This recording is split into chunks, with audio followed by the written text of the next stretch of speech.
Yes or no to this statement? Legalize drugs. The war on drugs has cost $2.5 trillion so far, yet 9% of Americans still use drugs and our prisons are overflowing. Is it time to legalize drugs, or can we win this war? I'm John Donvan, moderator of the Intelligence Squared U.S. debates. Legalize drugs? Only one side wins. Funding for Intelligence Squared U.S. is provided by the George L. Orstrom Jr. Foundation, Profit Capital, Paul E. Singer, the Lyndon Harry Bradley Foundation, the Arthur N. Root Foundation, and others. A complete list is available from PBS.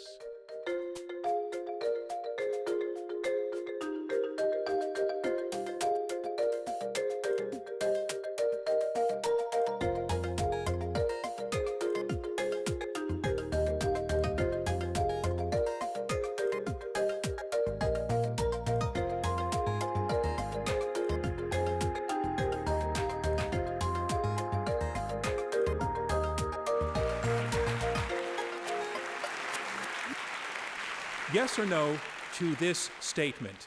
Legalize drugs. That is the motion on the table. A debate from Intelligence Squared U.S. I'm John Donvan. We have four superbly qualified debaters who will be arguing for and against it. Legalize drugs. We go in 3 rounds, then the audience votes to choose the winner, and only one side wins.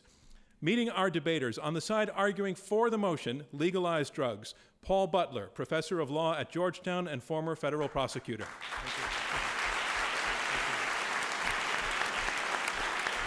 His partner, Nick Gillespie, editor-in-chief of Reason.com and Reason TV.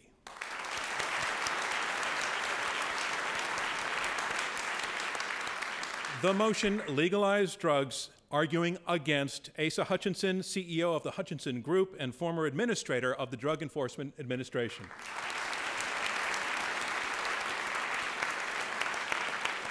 And his partner, Theodore Dalrymple, a retired prison doctor, now a fellow at the Manhattan Institute. We call it a war, and for 41 years we have been fighting it, a war on drugs. The estimated cost so far, about $2.5 trillion. The results so far, mixed.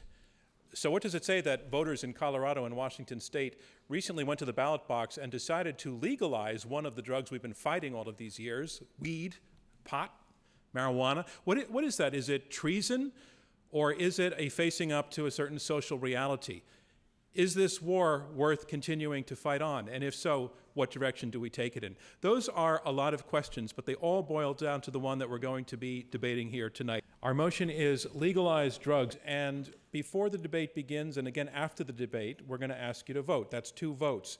And the team that has moved its numbers, changed most of your minds in the course of the debate, between those 2 votes, will be declared our winner. So let's go to the first round of voting now.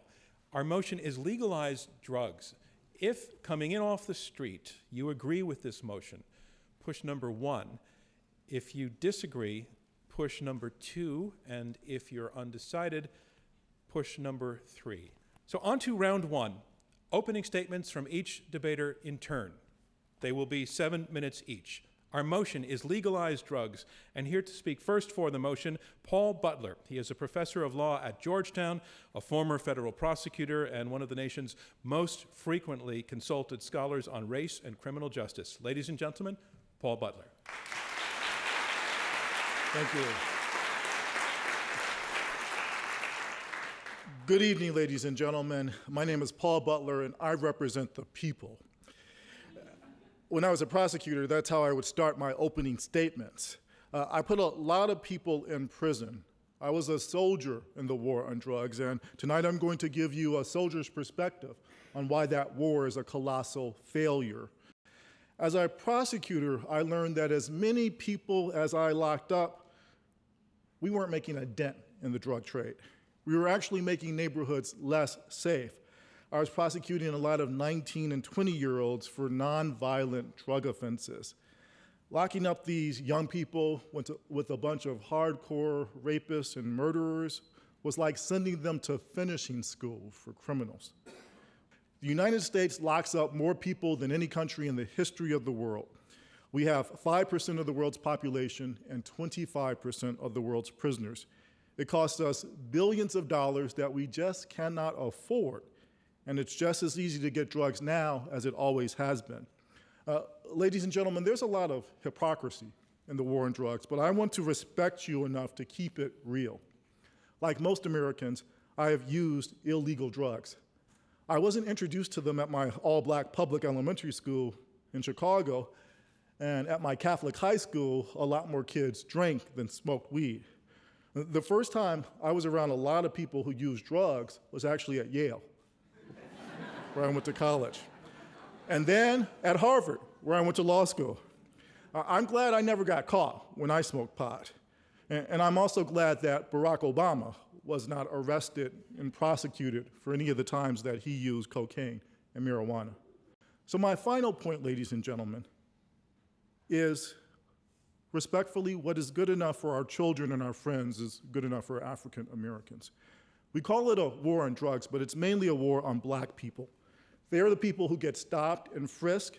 Last year in New York City, 50,000 people got arrested for marijuana possession, 50,000. Almost 90% were black or Latino. That's not who really uses drugs. The National Institute of Health tells us that black people don't use drugs more than any other group. They're about 12% of drug users. What about sellers? Most drug buyers report buying from someone of their own race. White kids in Scarsdale, they don't have to go to the hood to buy. They get their weed and ecstasy and Adderall from other white kids in Scarsdale. But who gets locked up for drug crimes? Almost 2/3 are black, 12% of people who do the crime, 60% of people who do the time. And that's selective prosecution, and it's devastated the African American community. We have one black president and 1 million black people in prison. The book, The New Jim Crow, tells us that because of the war on drugs, there are more African Americans under criminal justice supervision now than there were slaves in 1850. Think about the catastrophic effect that has on families. In the black community, we have a lot of women and children who are doing time on the outside. So, again, the most responsible way to deal with the problem of illegal drug use is to not punish people for using drugs. The reality is, for my opponents, this is just a nice rhetorical debate. The odds are that their children will use drugs and they will never be touched by the criminal justice system. The odds for African American children are very different, and that just seems profoundly unfair. We shouldn't put anybody in a cage based on what they put in their mouths. There's a better way. It's to legalize drugs. Thank you, Paul Butler.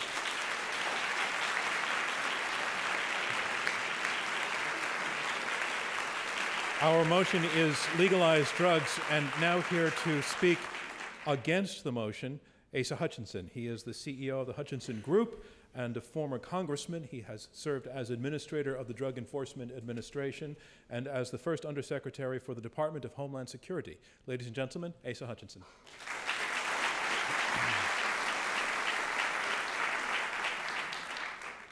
Thank you. What an exciting evening to debate an important subject for our country and for our future. Paul, great job in your opening remarks. An African American who also happens to be in a leadership position in the United States, attended the Summit of the Americas in Colombia, South America. He said it is okay for us to debate the pros and cons of the war on drugs, but, quote, I personally, and my administration position is that legalization is not the answer, end quote. That was President Barack Obama. Paul mentioned that we need to reduce racial disparities in enforcement. That's why I have worked very hard to reduce the cocaine, the crack and powder cocaine disparity that impacts racially across America. We've reduced that disparity. We need to reduce our incarceration rates.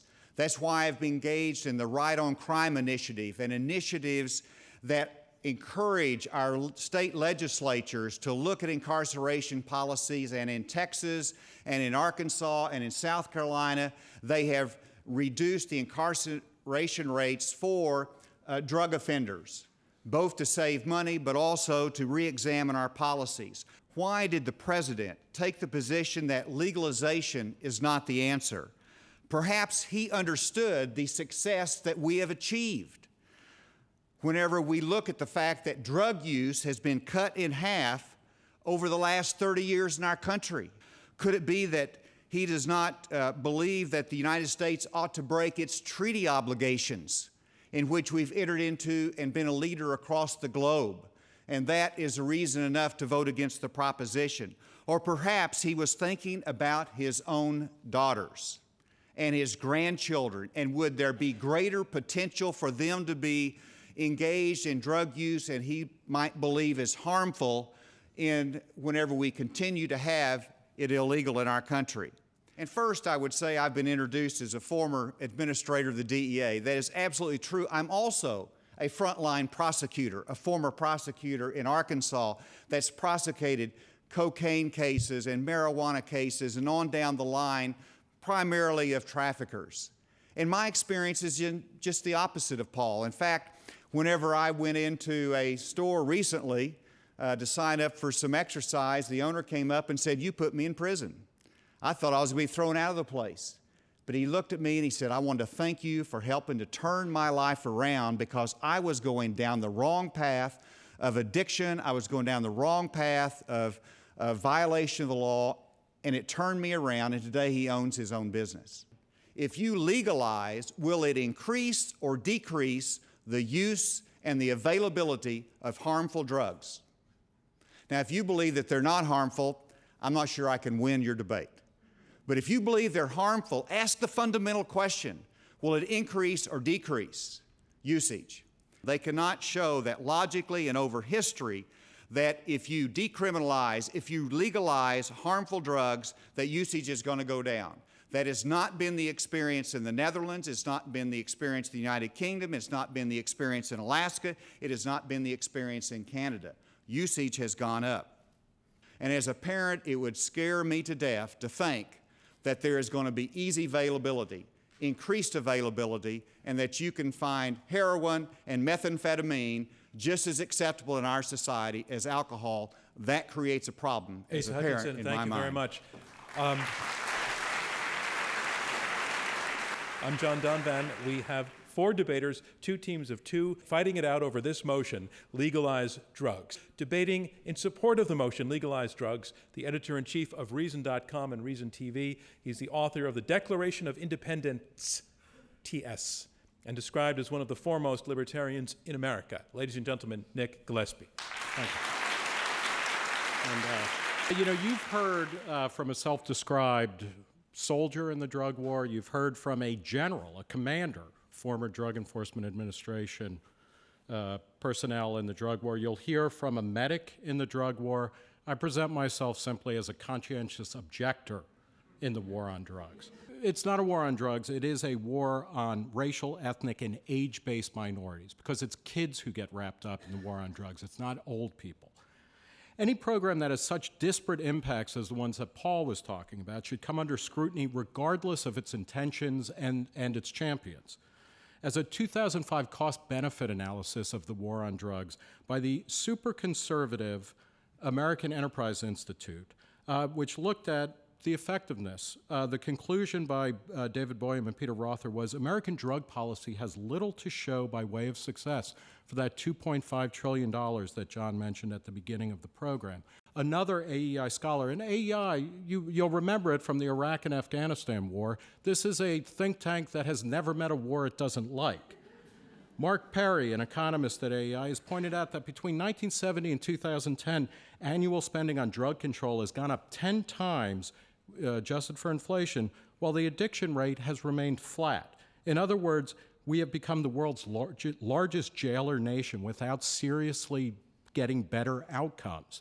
The only other place where we stand for that kind of massive increase in spending with flat or declining results is public education, which is no model for any kind of program going forward. Despite attempts to stem the supply of drugs, the amount and quality of drugs continues to go up while the inflation-adjusted price goes down. As Washington State and Colorado were voting to legalize marijuana, Californians voted to change its mandatory sentencing laws that grew out of concern about drug crime because its prisons are choked by nonviolent drug offenders while they have to let rapists and murderers out. If you're concerned about the effects of drug use on society, you should reject the failed policies pursued by often well-meaning but seriously misinformed drug warriors, also known as the loyal opposition here.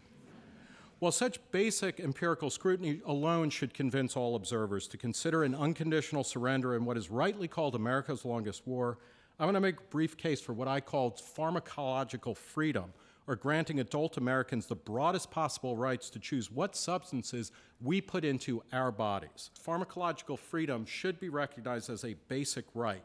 Over the past several decades, we have become a drug-taking culture, and we all believe in what DuPont used to advertise as better living through chemistry.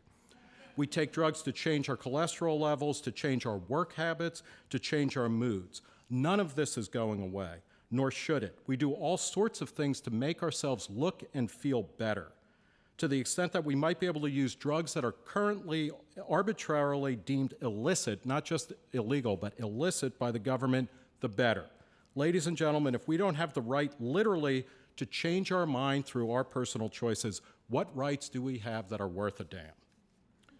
Now, drug legalization is not a scary prospect. It's not the radical change that its champions claim, nor its opponents fear. And let me, as I'm winding down, how many of you have tried an illegal drug? Raise your hand. Anybody carrying? And if so, all right. For use, not carrying, okay? Because otherwise, I think I see Asa hitting 911 on the under the table. I'll close with: there's not a single dimension across which pot is more dangerous than alcohol, which is pretty much all you need to know about a post-prohibition American society. It would be a lot like today, except that you would have one or two more choices in your medicine cabinet, and about 400,000 fewer people a year would go to jail. Police would be able to focus on actual criminals, and Monday mornings would be a lot easier to face. So please, think about legalizing drugs. Thank you. Thank you, Nick Gillespie.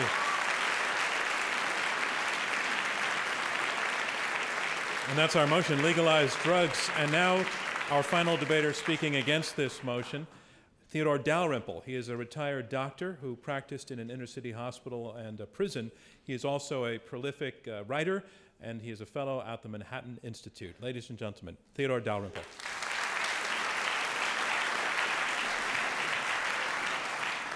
Well, ladies and gentlemen, it's alleged by the proposers of this motion that the harms that arise from illicit drug taking, production, and distribution arise because of their illegality and not because of their nature, and that therefore, if we could only just go down to our local corner store to pick up our crack or our phencyclidine or our methamphetamine or our heroin or our LSD, etc., whenever we've run out, the harms would be eliminated and very much reduced. And incidentally, Portugal has not legalized drugs, and no country has. Anyway, it is not so that the harms arise from illegality. In this country, about as many people now die annually from opioid poisoning as from homicide. Those fatal opioids are overwhelmingly prescription drugs, obtained perfectly legally. It's about 15,000 a year die of these drugs. But the supply and demand of them arose suddenly in a matter of a handful of years, and it was all nice and above board. There are now said to be 2 million addicts to these drugs, and all, as I said, created perfectly legally. This example shows that supply can produce a large and disastrous demand. Another example is the diversion on a massive scale of a drug called buprenorphine, which is used very widely in France in the treatment of heroin addicts. And it's diverted to Georgia, that's the ex-Soviet Union, Republic of Georgia. According to The Lancet, 250,000 people in that country, that is more than 1 in 20 of the population, are now addicted to the drug diverted from France, which again shows, quite apart from casting doubt on how badly the addicts needed or wanted the drug in the first place, how a perfectly legal drug can create an enormous, sudden, and disastrous demand. It's also alleged by the proposers that criminality is caused, more or less, by the illegality of drugs. And again, this is not so. In the prison in which I worked, I discovered that the heroin addicts who were imprisoned there, and they had committed between 50 and 200 offences before they ever took heroin. Therefore, it would be more true to say that they were addicts because they were criminal than that they were criminal because they were addicts. And research shows that criminality is a better predictor of addiction than is addiction of criminality. And this can be seen from the career of the writer William S. Burroughs, with which you might be familiar, who, as you know, shot his wife dead. In my opinion, he was an even worse writer than he was a husband. But we don't have any time for literary criticism. The point is that he was fascinated by crime and committed criminal acts well before he became an addict. In the hospital in which I worked, I once walked into the intensive care unit to find two drug dealers who had shot each other at close quarters, but with true British incompetence had failed to kill one another. Well, what do you suppose that such people would be doing if they were not shooting at one another? Would they have been doing remedial teaching, for example, or deciphering cuneiform script in the British Museum? It's absurd. And criminal gangs are not going to file for bankruptcy if drugs are legalized. They're going to change their activities. So making the importation or production, distribution and sale of drugs would be dangerous, and it would not have the claimed benefits, because the illegality of drugs is the occasion and not the cause of crime. And therefore, ladies and gentlemen, I ask you to vote against the motion. Thank you, Theodore Dalrymple. And that concludes round one of this Intelligence Squared U.S. debate, where our motion is legalize drugs. Now we move on to round two. Round two is where the debaters address one another directly and take questions from me and from you in the audience. We have two teams of two arguing out this motion, legalize drugs. The team arguing for the motion, Paul Butler and Nick Gillespie, are arguing, I've heard them say that basically, partly it's a freedom thing, that grown-ups have the right to put what they want in their own bodies, as they do with the drug called alcohol, a lesson in history that criminalizing a drug is actually going to backfire. But beyond that, they say that the war on drugs, the embodiment of drugs as illegal, costs in too many ways without a resulting drop in crime significantly, and that it disproportionately hits the African American community in terms of people getting locked up behind bars simply for possession of drugs. The team arguing for the motion, Asa Hutchinson and Theodore Dalrymple, they're saying you cannot say that the war on drugs has failed, not when drug use among Americans has dropped 50% in 30 years. They also point to the fact that drugs and crime and addiction go together.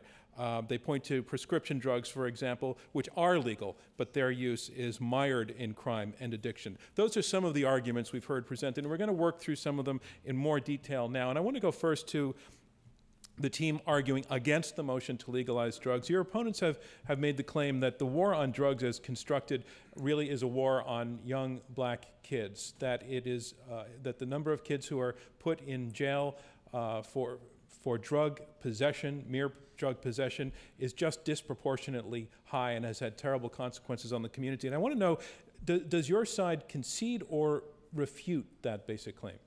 Asa Hutchinson. Well, I think it's an issue that has to continually be looked at. I think there was a disparity in penalties that impacted our African American community when it came to crack and powder cocaine. We made a huge step forward. Congress passed a remedy to that. I think there's been some challenges with the mandatory minimums.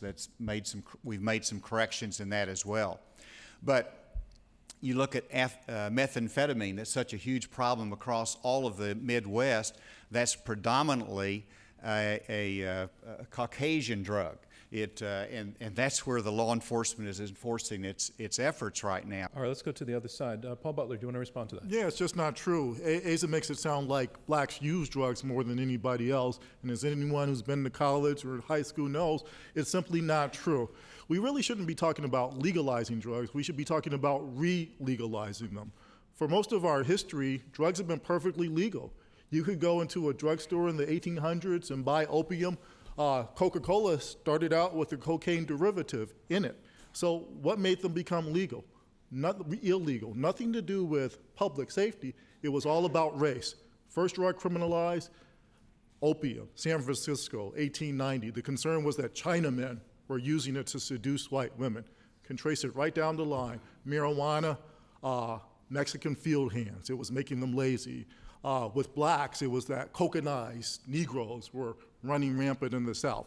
So our war on drugs is about race through and through. It always has been, and it is right now. We're not actually discussing whether the laws are correctly applied, but whether there should be any laws. And so actually it's not, I mean, I know that it's very important for people in America the way that they are applied, but the fact is that we're debating whether there should be any laws at all, not whether we should have the present laws. All right, let's take Asa's question to you, Nick Gillespie. Asa Hutchinson, you were asking, what does this new world look like where drugs are legalized? May I frame it, Sure. though, in terms of take heroin or methamphetamine, I would presume if it's legalized, the state would be granting licenses so that you can regulate the purity and the quality of the heroin, and that the methamphetamine is quality stuff. So if you regulate it, and you have to regulate it to tax it, so I am curious, one, is this not another government regime that's being created with a libertarian argument that you're creating? So you're creating more government by your libertarian approach, wanting to legalize drugs because they're going to have to regulate it and tax it. So how's that going to work? All right, Nick Gillespie. Respectfully submit that I have never taken a drug strong enough for that argument to be convincing. But in Colorado, you know, the initiative that was passed for marijuana legalization was basically, I mean, it was out there, and it's a similar thing in Washington State, to treat marijuana like wine, beer, and alcohol. So it's not a question, and Theodore, I think your opposition is So it's a licensed false by one. the state. Yeah, well, it could be. That remains to be seen, actually, because each Washington State has about a year to figure out the technical implementation, and Colorado has about 6 months. But it's not a choice between anarchy and you know, a ratcheted down regulatory system. But there will be laws, there will be customs, there will be traditions, there will be advertising, there will be information available. And the real question is about legalizing drugs. Do you consider alcohol to be legal? Let's have a regime that is very similar to that for currently illegal substances. We've heard a few references to alcohol and to prohibition and to the notion that I think nobody's disputing that alcohol is a drug on the panel, and the nation did try, amended the Constitution to outlaw alcohol consumption and decided it was a mistake. So tonight everybody in the room can go afterwards and enjoy a glass of wine or a beer. What's the difference between alcohol and the prescribed drugs? Well, they're all problematic drugs subject to abuse. In our democracy, we make decisions on which ones to legalize and which ones not to. Those are decisions that are made. The debate question tonight, though, of course, is legalizing all drugs. And again, I go back to the question which relates to ending prohibition in the late 1920s. You ended prohibition on alcohol. Use went up, availability went up, regulation went up, taxation went up, and you compare that to legalizing methamphetamine. You're going to have an opportunity for the state to regulate methamphetamine producers. You're going to have it available because it's going to be legal. And it's going to be taxed, and so the price will be set by the marketplace, which is regulated and taxed. And so the question is, will you end crime? Will you end the cartels? Will you end the black market because you regulate methamphetamine? Of course not. There's going to be those that don't want to pay the taxes, just like they don't want to pay the taxes on cigarettes. And there's going to be a black market there, and you're going to have enforcement efforts. You're going to have criminals out there that are still bypassing the law. And so all of your hope of ending the DEA or ending law enforcement will not happen with legalization. Here, you know, I think there's a major kind of conceptual error when we're talking about crime here. When we know that Mexican drug cartels are killing people on both sides of the border, when's the last time you heard about a Dos Equis shootout, where a beer distributor crossing the border? Hundreds of times. Most murders are committed under the influence of alcohol. The last time you heard about that sort of thing was during alcohol prohibition. And so it's not that, Are you going to have a black market for methamphetamine? Sure. You Absolutely. know what? We already do. What would happen is if we had a legal one, the other social harms would be reduced. I'm not a utopian. What I do believe is that not only would responsible individuals have a broader palette of things to make their life better, but also many bad things would diminish. You know, when we're talking about addiction or substance abuse, you know, I don't drink anymore because I was a bad drinker. I tried my hardest to drink and drink and drink. I gave it up. If I had to admit that I was a criminal as well as having a substance abuse problem, I doubt that I would have gotten there quite as fast as I did, which was long enough. Can I just make a couple of small points? The murder rate in Mexico is now between a third and a quarter of what it was in the 1940s. That might surprise you, but it is a fact. When we look at the murder rate during Prohibition, it is, of course, perfectly true that it went up during Prohibition. It went up by 35%, and it came down after Prohibition was ended. But in the same period before Prohibition, the murder rate went up by 85%.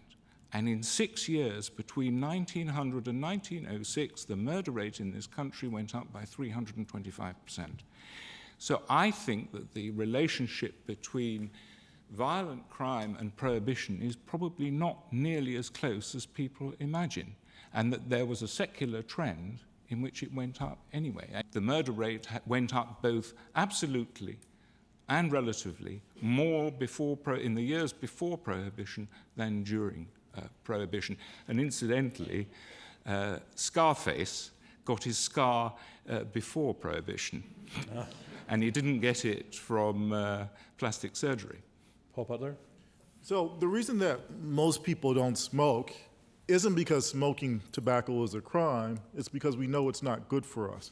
That's the same reason why even in a regime of legalization, the vast majority of us are not going to use heroin or meth. But it's public health that will be responsible, the most responsible way for treating people who abuse those substances. Paul, can I interrupt, though, and ask a question from something that Asa Hutchinson, your opponent, said earlier, in which he reported that since in the last 30 years, the use of drugs by Americans has declined 50%, and he sees that correlation being directly related to causation, that the drug war actually means that fewer Americans use drugs. Are you impressed by that statistic? I'm not, in part because we have to do our cost-benefit analysis. We have to ask, if that's true, is it worth it? The costs have been 2.5 million people in prison. The costs have been 1 in 3 young black men with a criminal case, more African-American young men in prison than in college. The costs have been billions of dollars that we can't afford. Money away from our schools, away from our healthcare system, going straight to prison. So, especially if we understand that those are people who are locked up for using drugs, I don't have a problem if you steal, if you rob, then yes, you should be punished. When we're thinking about people who are locked up, 500,000 people, those are non-violent drug offenders. Here are the stats that are important. The government runs something called the National Survey on Drug Use and Health. Basically, in the past month use, they asked people, have you used this drug in the past 30 days, which is kind of a proxy for, a regular user or a casual user. 7% of Americans say that they've used pot in the past month. By far, by a factor of 3 or more, that's the most widely used illegal drug or legal drug that's used illegally. The next one is opioids, the prescription drugs that Theodore was talking about, which comes in at 2.7%. When you're talking about things like meth and heroin, 0.1%, hallucinogens covering a wide range of things, 0.5%, crack, or cocaine including crack, 0.6%. These are non-factors, and as Paul was suggesting, if they're made legal, who out here is going to be like, finally, heroin is legal? You know? Let's go. Let's try it. No. Okay, that's not going to happen. It's about pot. And we all know that pot is not a dangerous drug. That pot is not a gateway drug. Not an issue. I want to hear your opponents respond to the notion of whether actually drug use overall would soar if it were legalized. Well, no one can say with any absolute certainty. Well, I know that, but your expectation. But all one can say. I don't know what to say to someone who tells me that the deaths of 15,000 people a year is not really a problem. Measured against the incarceration of 500,000 people, that's a balance. Nick, let him make his point. Hang on, and 2 million people being addicted to it. So it is actually an important point that if you make something readily available, the use of it can increase catastrophically. So your partner wants to join in on this point, I think. I agree. I think logic tells you usage goes up. But recent information, Alaska, through a court case, decriminalized marijuana in the 70s. Usage went up, parents were concerned, and they voted to recriminalize it in the 90s. That's a historic experience among our states. And so usage did go up, and parents recognized that and reversed the trend in Alaska. This debate is not about marijuana. It is drugs, plural. And to be consistent in your philosophy of libertarianism, which my colleagues are consistent, they recognize it doesn't do any good to legalize one. You have to legalize all, and because that's the only way you're going to change the environment of enforcement, to change the environment of police, and so on. And so the debate tonight is about legalizing all drugs. All right, let's go to some questions from the audience. And I want to remind you that we are now in the question and answer section of this Intelligence Squared U.S. debate. I'm John Donvan, your moderator. We have 4 debaters, 2 against 2, who are arguing it out over this motion, legalize drugs. Patsy Kahn. Paul Butler mentioned smoking, and I have a question. The laws in New York have gotten so much more stringent against smoking. You can't smoke in the parks. You certainly cannot smoke in a restaurant or a bar. And taxes on cigarettes have gone up significantly. So your argument would be that none of that affects people lowering the smoking rate, that in fact it's only health issues. And I would wonder what the statistics are on that. All right, I'm not going to hold them to knowing the statistics because they might not know and it would just be embarrassing. But let's take on your larger principle. So I am concerned about this nanny state that the government is creating where we can't have, it started with certain drugs, and it seems to be going down the road to trans fats, right? To smoking in parks, smoking tobacco in parks, and even big gulp cans of soda. So if we buy this idea that people aren't responsible enough to make intelligent decisions for themselves, which my opponents don't seem to think people are. Response from the other side? Well, I think the fact is that people stopped smoking in bars because there was a law against it, and they did it on a certain day. They didn't suddenly realize that their health would be impaired by it. And interestingly, this happened throughout the world. My wife, who's French, said the French will never obey this law, but they obeyed it like lambs. And the reason, of course, is that smoking doesn't have the antinomian cultural meaning that taking drugs has.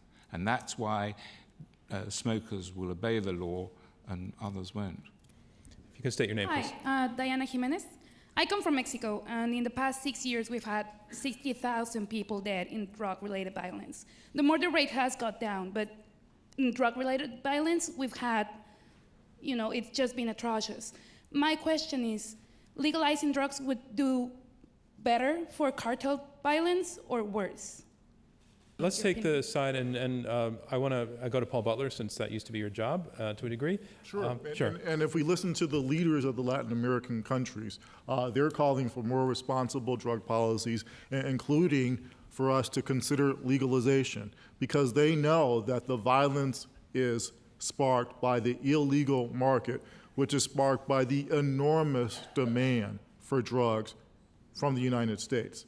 So if we get rid of that illegal market, including by having drugs regulated like we regulate tobacco and alcohol now, we'll get rid of the violence. Again, that's exactly what happened during Prohibition. Al Capone wasn't nothing but a drive-by shooter. And again, when we got rid of that illegal market, we got rid of the violence. Well, to Asa that Hutchinson. point, the answer is absolutely no. Did the mafia end in New York City at the conclusion of Prohibition? Rudy Giuliani, the former U.S. attorney, former mayor of New York, made himself famous by prosecuting the mob and the mafia. They existed long after the ending of Prohibition. And so to the lady's question about Mexico, do you think the legalization of drugs will put the cartel out of business? It might make them adjust, but there's alien smuggling, which they're engaged in now. There's other activities. But you look at the cost to the United States, I think that would just be enormous. I met with President Vicente Fox whenever he was president. He was concerned not only about the cartels, he was concerned about the growing demand problem and usage in Mexico of his people. And that was a concern there, and so it's not just about the cartel, it's about drug usage. I don't know of any Latin American country that wants to legalize all the drugs, heroin, cocaine down the road. Justin Rorlick. Okay. My sister married a Dutch guy, and their wedding was in Amsterdam about 7 or 8 years ago. And none of the Dutch people at the wedding could care less about pot. All the Americans there, including myself, the first thing we did was go to the coffee shops and smoke a bunch of pot. None of the people that lived there were interested at all, because it seemed like they took the excitement out of it. So It's turn been this into a available- question. Turn this into a question. So it's been available to them their whole lives, and it seems to have taken some of the Frisson. thrill away from it. Do you think that would hold true here? Would pot stop being cool? Yeah, if, you take some of the coolness. If your parents All right. are smoking pot, does that I'm going to take the question first to Asa Hutchinson. Would it take the thrill away and the attraction away? Well, perhaps. To legalize it, yeah. I mean, sure, it becomes very common, but let's look more carefully. And I've been to the Netherlands, and I've been to the coffee houses, and but Were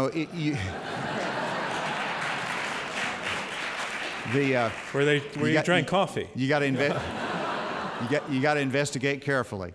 But the Dutch government's had second thoughts after years of expanding the cannabis cafes. I think they realized they became a tourist mecca for that purpose and what you just described. And so the number of Dutch marijuana coffee houses dropped from almost 1,200 in 1997 to 782. And so they decreased. Maybe,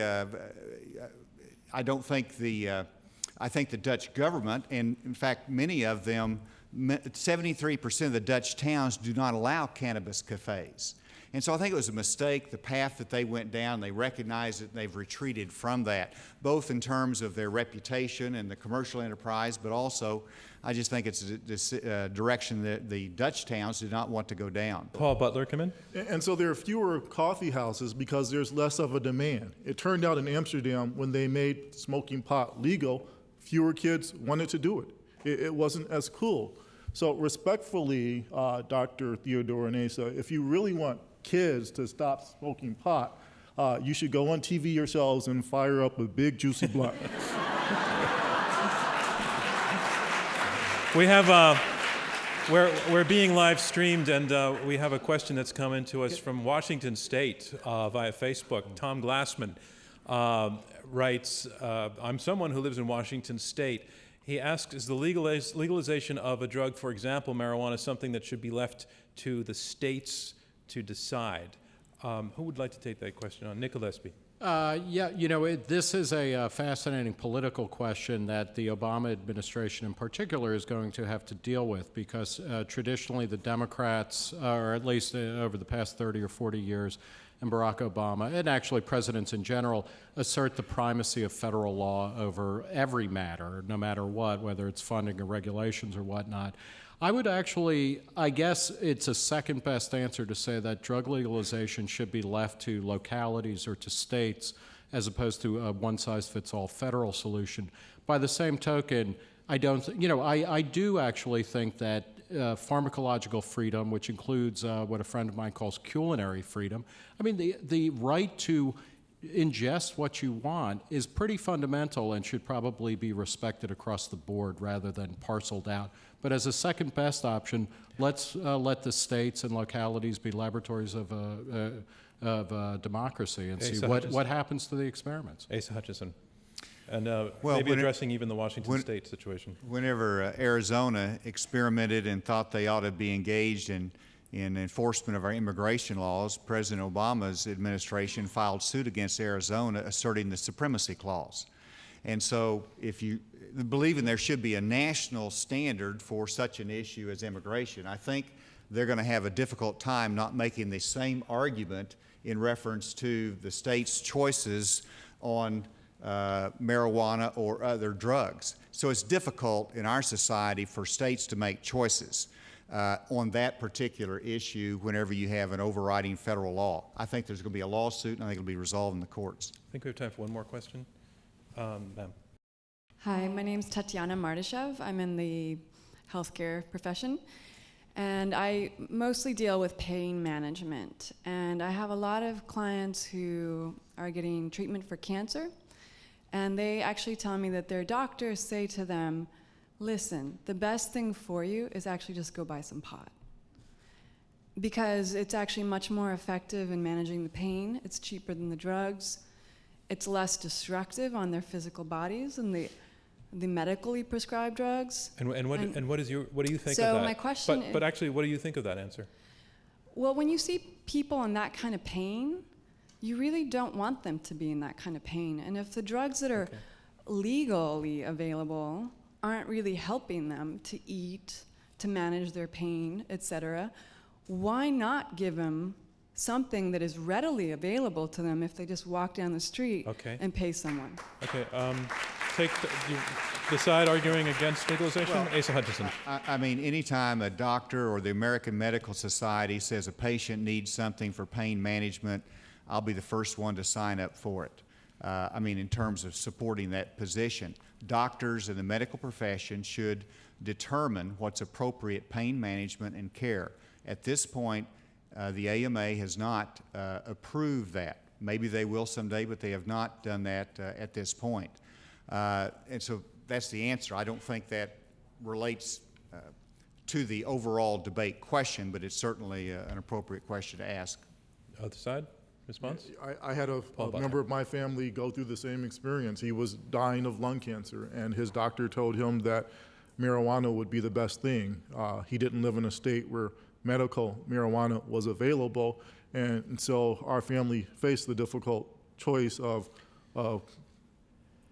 becoming lawbreakers, risking arrest and prosecution, or watching my relative live and die in pain. And that concludes round 2 of this Intelligence Squared U.S. debate. And here's where we are. We are about to hear brief closing statements from each debater in turn. They will be 2 minutes each, and this is their last chance to try to change your minds. Remember, you voted before the debate, and you will be asked to vote again right after these closing statements and to pick the winner. The team that has changed the most minds will be declared our winner. Our motion is legalize drugs, and here to summarize his position against the motion, Asa Hutchinson, former administrator of the Drug Enforcement Administration. Thank you for incredible attention to this important topic.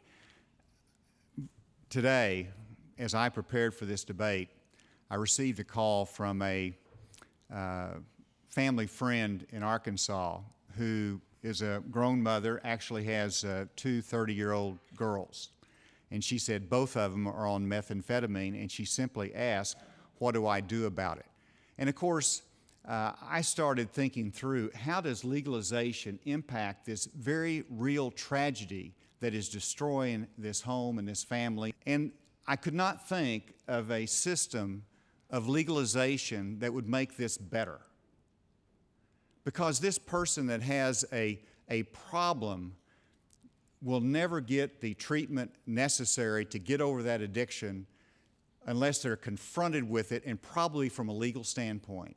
It is that officer that will say, ma'am, you've got methamphetamine in your car, you need to get help, we're going to arrest you, or you're going to go to drug court, something's going to happen, and that will change their life. If you legalize it, usage will go up. If you believe it is harmful, then you should vote no on the proposition. Thank you very much. Thank you, Asa Hutchinson. Our motion is legalize drugs, and here to make his closing statement in support of the motion, Paul Butler, Georgetown law professor and former federal prosecutor. Thanks first to my great partner and my very worthy opponents. I don't think that in order to get treated for a drug problem, you should have to admit that you're a criminal. I agree with President Obama when he said during the first campaign that it's blind and counterproductive to lock up nonviolent drug offenders. If it worked, if it got drugs off the street, then maybe I'd support it. But we know that it just doesn't work. Clarence Thomas, before he became the first African American on the Supreme Court, was a judge in D.C. And he said when he would look out of the window of his chambers and see all these young black men filing into criminal court in chains, he would think, there, but for the grace of God, go I. My friends, the determination of who goes to criminal court in chains should not be so fortuitous. It should not depend so much on the color of your skin or how much money your parents make. As long as it does, we need to legalize drugs. Thank you, Paul Butler. And that is our motion, legalize drugs. And here to make his closing statement against the motion, Theodore Dalrymple. He is a former prison doctor and the Dietrich Weissman Fellow at the Manhattan Institute. Well, ladies and gentlemen, first let me just remind you that Amsterdam is by far the most violent city in Western Europe, with a murder rate between 2.5 and 3 times higher than that of Paris, for example. And the mayor of Amsterdam recently said that he wanted to reinstate the coffee houses because he had this idea that the 1.5 million people who go there to take cannabis every year, they would go rampaging through the streets if they couldn't get it. I don't think anyone would have said that about smokers, for example, who couldn't smoke in bars. But remember that genies do not go back into the bottles when they are commanded to do so. So please vote against the motion, ladies and gentlemen. Thank you, Theodore Dalrymple. Our motion is legalize drugs. And here to make his closing statement in support of the motion, Nick Gillespie, editor-in-chief of Reason.com and Reason TV. Let me suggest, contra the opposition, when you consider about legalizing drugs, that in fact it does increase your freedom to be allowed to take Lexapro, to take Lipitor, or to take LSD. It will not destroy you. It will not turn you into a fried brain, lesser son of Timothy Leary. It just might make your life a little more interesting, or it's an experience worth having. The status quo in the drug war is untenable and destructive for all of the reasons that my partner outlined. The drug war has always been prosecuted along racial lines, along class lines, and other discriminatory practices. That's not going to change. It's not going to get better in the second 100 years of drug prohibition. In the end, the legalization movement is a movement for personal responsibility where we criminalize bad behavior but not arbitrary substances. So please, legalize drugs. Thank you, Nick Legalize more drugs. And that concludes our closing statements. And now it is time to learn which side you feel has argued the best. We're going to ask you again to go to the keypads at your seat. Our motion is legalize drugs.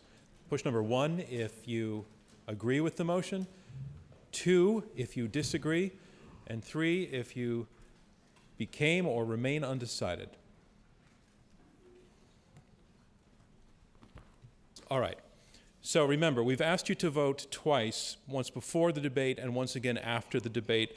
where you stand on this motion before you hear the arguments and afterwards. And the team that has changed its results by the largest percentage will be declared our winner. For the debate, 45% agreed with the motion, 23% were against, and 32% were undecided. After the debate, let's go first to the team arguing for the motion. Their second vote was 58%, 45 to up to 58%. That is a move of 13%. That's what needs to be beaten. The team against the motion, their first vote was 23%. The second vote was 30%.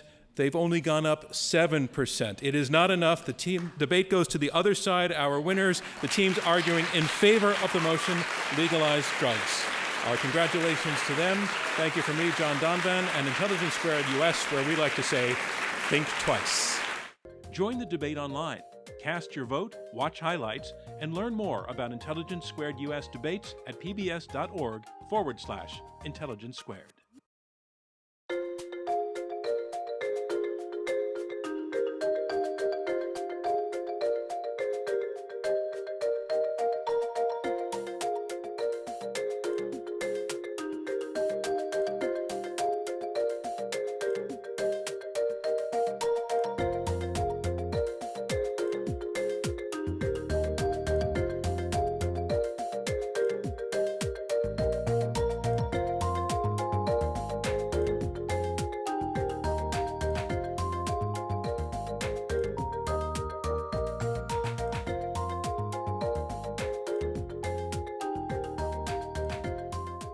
Funding for Intelligence Squared US is provided by the George L. Orstrom Jr. Foundation, Profit Capital, Paul E. Singer, the Lyndon Harry Bradley Foundation, the Arthur N. Roop Foundation, and others. A complete list is available from PBS.